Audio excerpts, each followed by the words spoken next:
పైకి లీటర్లా కనిపించే ప్రతి ఆయిల్ ప్యాకెట్ లీటర్ కాకపోవచ్చు, కానీ ఫ్రీడమ్ ఆయిల్ ప్యాకెట్లో మాత్రం ఖచ్చితంగా లీటర్ నూనె ఉంటుంది. నమస్తే రమగారు. నమస్తే జయ. రమగారు, పిల్లలకి సంబంధించి వాళ్ళకి కొంచెం ఒంట్లో బాగోకపోయినా లేకపోతే బాగా చదువుకోవాలన్నా భయపడుతున్నా మనం రకరకాల మంత్రాలు లేకుంటే చదువుకోవాల్సిన ఏదైనా దేవుడికి సంబంధించిన ఒక 2 లైన్లు పద్యాలు అలాంటివి నేర్పిస్తూ ఉంటాము. హనుమాన్ చాలీసా చదువుకోండి అనో భయపడుతుంటే అట్లా చెప్తాం. బాగా చదువుకోవాలంటే దానికి సంబంధించిన విధి విధానం ఉంటుంది. అయితే జీవితంలో ముందుకు వెళ్ళాలి, వీళ్ళు ఎక్కడా ఇబ్బంది పడకూడదు, అంత సాఫీగా జరగాలి, ప్రతి తల్లిదండ్రి కోరుకుంటాం కదా. వీటికి సంబంధించి ప్రత్యేకించి ఏమన్నా ఉన్నాయా రమగారు? అంటే ఇప్పుడు మామూలుగా మంత్రాలు అనుష్ఠానాలు అందరూ చేయలేరు కదా జయ. ఫలానా మంత్రం, ఆ మంత్రం చెప్పడం నాకే తెలీదు. మంత్రాలు అనగానే వాటికి ఒక విధి విధానం, ఒక రకంగా పాటించాలి, ఒక నియమం, తర్వాత ఏమో గురువు దగ్గర నుంచి ఉపదేశం చాలా ఉంటాయి. అవన్నీ చేయలేకపోతాం. మనం తేలిగా ఏం చేస్తాం, శుక్లాంబరతనం నేర్పిస్తాం, ఇక ఆంజనేయ స్వామి మనోజవం నేర్పిస్తాం, దండకం నేర్పిస్తాం, వినాయకుడికి ఏవో 4 పద్యాలు నేర్పిస్తాం. అయితే తల్లులు చేసేందుకు ఒక మంచి ప్రక్రియ ఒకటి ఉంది జయ. మా ఇంట్లో చాలా కాలంగా చేస్తున్నారు మా అక్కయ్యలంతా, ఎంతకాలం నుంచో తెలుసు నాకు ఇది. ఇది ఒక ప్రత్యేకమైన విధానం. మామూలుగా సాధారణంగా మనకి ఎట్లా చెప్పుకుంటాం, రామాయణం ఆది కావ్యం. అవునండి. వాల్మీకి ఆది కవి. మానవ జీవితానికి వరబడి సీతారాములే, రాముడే మనకి అత్యద్భుతమైన, అంటే అనుసరించదగిన మానవుడు రాముడు. ఆయన తాలూకు ప్రతి విషయము మనం ఆచరణీయమే. అది మనకి ఆయన అన్నయ్యగా చాలా అద్భుతమైన వాడు, కుమారుడుగా చాలా అద్భుతమైన వాడు, భర్తగా పరమాద్భుతమైన వాడు, రాజుగా ఇప్పటికీ మనకి రామరాజ్యమే కావాలని కోరుకుంటాం. ఈ రాముని కథను రాసిన రామాయణమే మనకి ఆది కావ్యం, పరమ పవిత్రమైన గ్రంథం. అదే కదా మన మొట్టమొదటి కథ. అయితే ఈ రామాయణంలోంచి కొన్ని శ్లోకాలని మనం చదువుకోవచ్చు. దీనికి గురూపదేశం అక్కర్లేదు, పెద్దగా నియమాలు ఏం లేవు. రోజువారీ దేవుడికి పెట్టుకుని ఏదో చదువుకుంటారు కదా, దేవుడికి చదువుకునే విధానం ఇంచుమించు చాలా ఇళ్లలో ఉంటుంది. పెద్దవాళ్ళ మా ఇళ్లలో లేదండి అంటారు, మా ఇంట్లో లేదండి.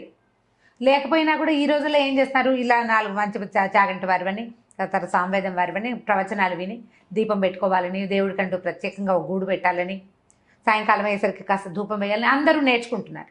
రెండోది ఏంటంటే, మనం ఉన్న ప్రస్తుత పరిస్థితుల్లో బలవత్తరమైన దైవ సహాయం కావాలని ప్రతి వాళ్ళు కోరుకుంటారు.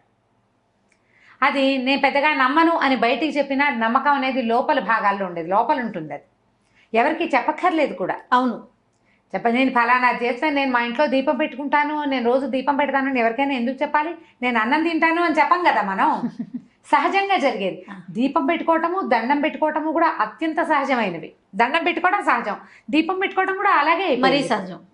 అది అలాగే అయిపోయింది. ఇప్పుడు దీపం పెట్టుకోకపోయినా ఒట్టిగా ధూపం వెలిగించిన, అగరవత్తి వెలిగించి దేవుడి పటం, ఏదైనా ఒక రాముల వారి పటమో ఒక వెంకటేశ్వర స్వామి పటమో లేని ఇల్లు ఉంటుందా? హిందువుల ఇళ్లలో ఉండదు. ఎవరో ఏదో ఒక స్వామి దేవాలయం ఖచ్చితంగా ఉంటుంది.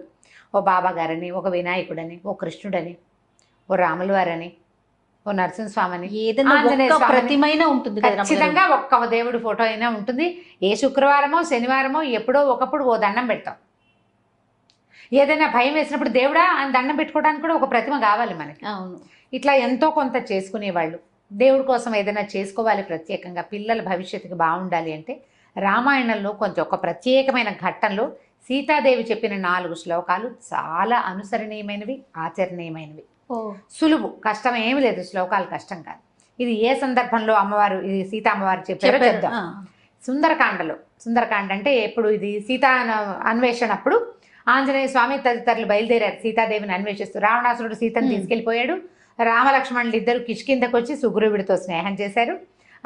సుగ్రీవుడు వీళ్ళ సఖ్యానికి బదులుగా కొంతమంది వానరులను పంపించి సీతని వెతికిస్తానని చెప్పాడు.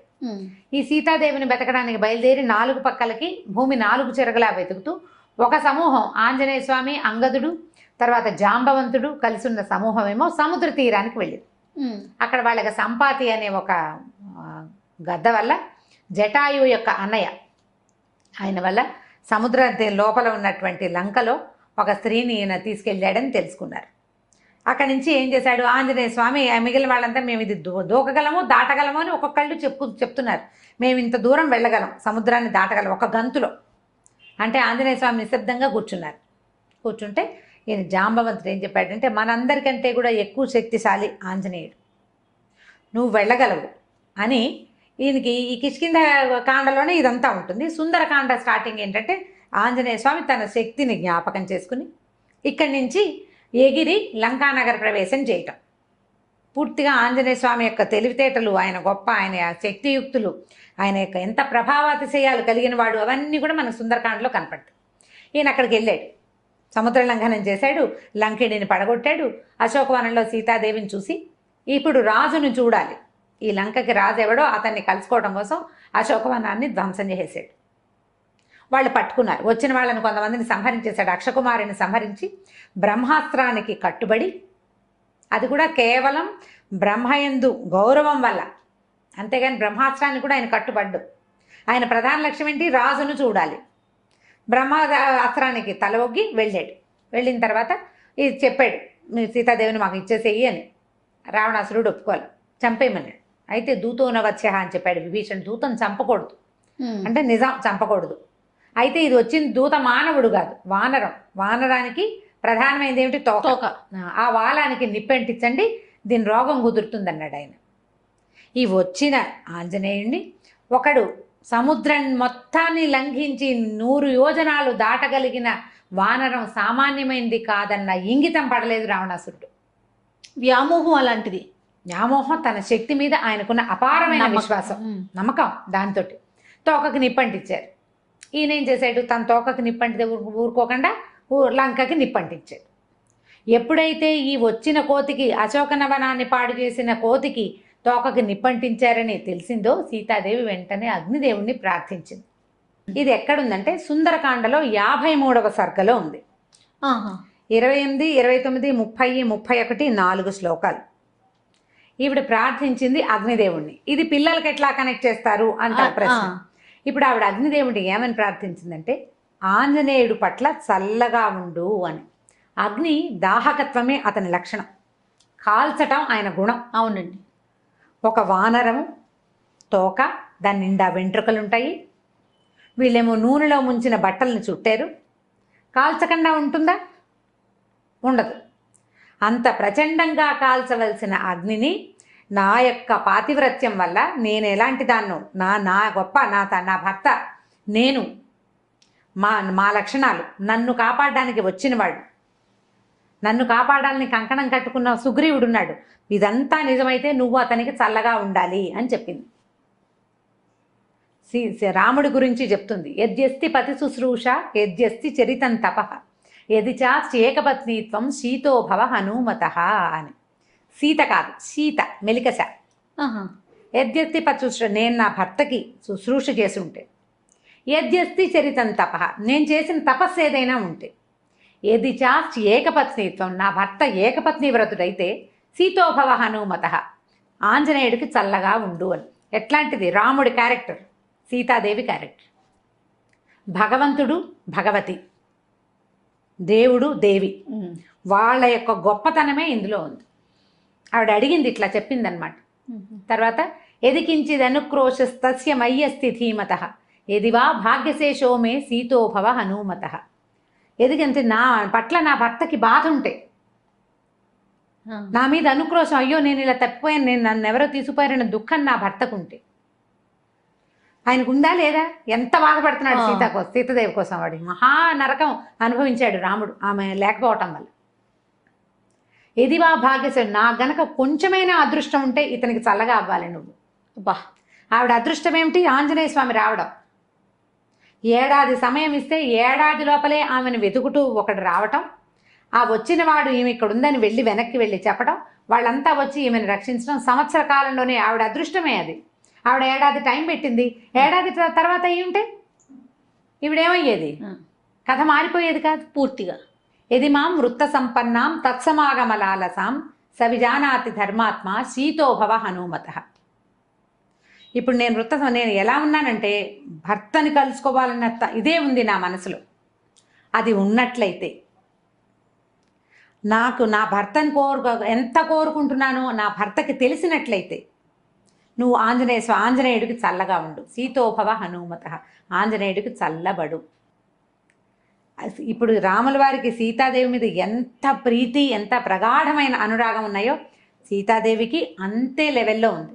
అందుకని ఆవిడ అక్కడ రాజ్యశోభని వదిలిపెట్టేసి రాజ్యంలో ఉండకుండా ఈవిడ నీకేం అభ్యంతరం లేదు నువ్వు ఉండమన్నారు, అయినా సరే నేను ఆయనతో ఉండను. పాటు వనవాసానికి వచ్చేసింది. ఆయన్నే వెళ్ళమన్నారు, ఈవిడ్ని వెళ్ళమని అనలా. అవును, భర్తను వదిలిపెట్టలేక వచ్చేసింది. వాళ్ళిద్దరికి ఎంత పరస్పరమైన అనురాగం ఉంది. ఈ దేవీ దేవతలకు ఉన్న పరస్పరమైన అనురాగం ఒక భార్యాభర్తల మధ్య ఉన్న ప్రగాఢమైన అనురాగానికి గుర్తు అనమాట, ప్రతీక. దాని ప్రతీక అదే చెప్తుంది. తర్వాత యదిమాం తారయే దార్య సుగ్రీవ సత్యసంగర తస్మాత్ దుఃఖాంబు సంరోధాత్ శీతోభవ హనుమత.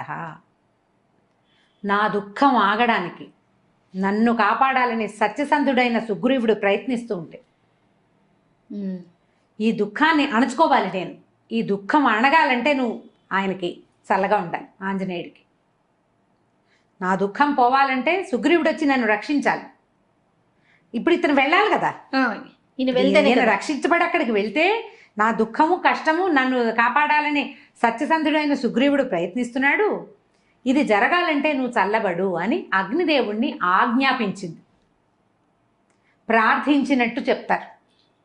ఆవిడ ప్రార్థించింది కానీ అది ఒట్టి ప్రార్థన కాదు, ఆజ్ఞ. నేను పతివ్రతని, నువ్వు ఆగు అంటే ఆగాలి. నేను పతివ్రతనైతే, నా భర్త ఇట్లాంటి వాడైతే, మా ఇద్దరికి పరస్పరమైన అనురాగం ఉంటే, నాకు అదృష్టం ఉంటే, అంటే ఉన్నాయి ఉన్నాయి ఉన్నాయి ఉన్నాయి అని ఒప్పుకోవాలి. చెప్పకనే చెప్తున్నారు. ఇవన్నీ ఉంటే నువ్వు చల్లగా ఉండాలి అని ఆమె అగ్నిదేవుణ్ణి ప్రార్థిస్తే తోకకి చుట్టబడినటువంటి అంత అగ్ని సమూహం ఉన్నా లంకంతా కాల్చేశాడు కానీ ఆయనకి ఏమీ కాలేదు, కసుగంధ లేదు, చల్లగా ఉంది తోక. ఆయనకి మండుతున్న తోకని నీటిలో ముంచి చల్లార్చుకున్నారు కానీ బాధ ఏమీ లేదు, ఆయనకి చల్లగానే ఉంది. అగ్నిని ఆర్పారు కానీ బాధ కాదు. ఈ 4 శ్లోకాలని తల్లులు గనక చేసుకుంటే, ప్రత్యేకంగా కుమారులకు అని చెప్పబడింది కానీ సంతానం కోసం అమ్మాయిలు కానీ అబ్బాయిలు కానీ పిల్లల భవిష్యత్తు పట్ల వాళ్ళు ఎక్కడికైనా వెళ్తే అక్కడ ఏదైనా ప్రమాదాలు ఎదురవుతాయన్న భయం ఉన్నా, పిల్లల తాలూకు సెటిల్మెంట్ మీద మనకి భయాలు అవి ఉండి జాతకాల్లో ఇబ్బందులు ఉన్నాయని, లేకపోతే అవకాశాలు రావట్లేదని బాధలు అవి ఉన్నా కూడా ఇది అలవాటు చేసుకోవాలి. ఇన్నిసార్లు చదవాలన్న నియమం లేదు. నియమం పెట్టుకోవడానికి ఒక చిన్న పద్ధతి ఉంది, కావాలంటే చెప్తాను అది కూడా. రోజువారీ మనం చదువుకునే స్తోత్రాల్లో ఈ 4 శ్లోకాలు చదువుకోండి. చాలా సింపుల్. 53వ సర్గలో ఉన్నాయి. తప్పకుండా 28, 29, 30, 31 డిస్క్రిప్షన్ బాక్స్లో పెడదాం ఈసారి. లాస్ట్ టైం పెట్టలేదని అందరు అడిగారు. ఈ శ్లోకాలు 4 వితౌట్ మిస్టేక్స్ పెడదాం తప్పకుండా. సో ఇవి గనక చదువుకుంటే పిల్లల భవిష్యత్తుకి భయం ఉండదు, భద్రత ఉంటుంది. భగవంతుడు వాళ్ళ వెనకాల నిలబడి కాపాడతాడు. రామాయణంలో ప్రతి అక్షరము మంత్రమేనని చెప్తారు. ప్రతి శ్లోకానికి దానికి ప్రత్యేకమైన శక్తి ఉంది. ఈ 4 శ్లోకాలకి ఉన్న శక్తి ఏంటంటే కాల్చవలసిన అగ్ని చల్లబడిపోవటం. అగ్ని చల్లబడిపోయిందంటే చూడండి, ఇప్పుడు సీతాదేవి ఆంజనేయ స్వామి కోసం కోరింది, ఒక తల్లి కుమారుడు కోసం కోరింది. అట్లా మనం గనక మన పిల్లల కోసం కోరుకుంటే ఈ పని అవుతుంది. ఒకవేళ మనకి ఏదైనా ప్రత్యేకమైన సమస్య అలా ఉందనుకోండి, 40 రోజులు పెట్టుకోండి.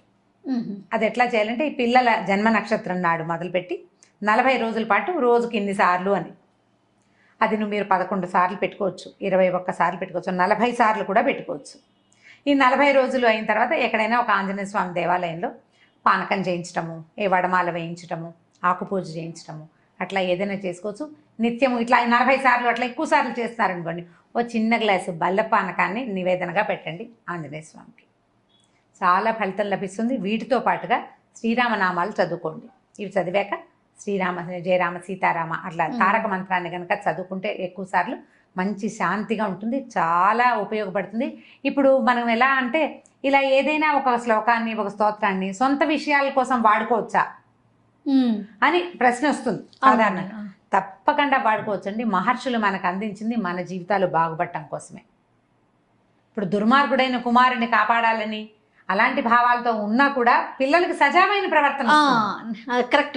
వాడు దుర్మార్గుడు, వాడు ఏదో చెడ్డ పని చేశాడు, వాడు రక్షించబడాలి, వాడు జైలు అయిపోకూడదు, ఏదో దొరికిపోకూడదు అని భావించి మీరు చదువుకుంటున్నారు అనుకోండి, అది కూడా తల్లుల ఇంటెన్షన్ ఏంటి, నా పిల్లాడు బాగుండాలని. బాగుపడతారు పిల్లలు. దుష్ప్రవర్తన ఉన్న పిల్లల కోసం కూడా ఇది తల్లులు గనక చేస్తే వాళ్ళ ప్రవర్తనలో కూడా మార్పులు వస్తాయి. చాలా ఉపయోగపడుతుంది. మనకి పూర్వం నుంచి పెద్దవాళ్ళు చెప్తున్నదే రామాయణ అంతర్గత శ్లోకాలు ఇట్లా చాలా చోట్ల మనకు చెప్పబడతాయి. ఇది ఎక్సలెంట్గా పిల్లలకి సహాయకారిగా ఉంటుంది, తల్లులకి మనోధైర్యాన్ని ఇస్తుంది. ఆలోచించి చేసుకోండి నిదానంగా. చాలా అద్భుతమైన విషయం చెప్పారు రమ్మగారు. నమస్తే. నమస్తే.